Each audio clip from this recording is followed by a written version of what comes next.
The dream of a developed India is taking shape with Japanese collaboration. India's first high-speed rail that will connect Mumbai to Ahmedabad. Honorable Prime Minister Narendra Modi's dream project commences today.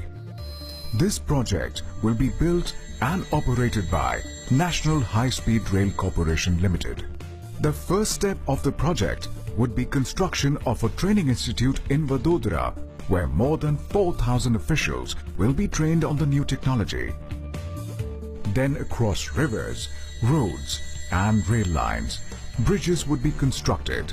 This project will provide employment to over 20,000 people. Oceans, mountains, cities. This rail track will cross all hurdles and surge ahead, boosting development and economic activity for more than 50 million citizens. Built with Japanese technology, this rail will be incomparable. This high-speed train will boost the nation's development and help build a new progressive India. The historic Sabarmati station, which is the starting point of this project, will be renovated. This train that runs at 320 km per hour will be tested according to international norms.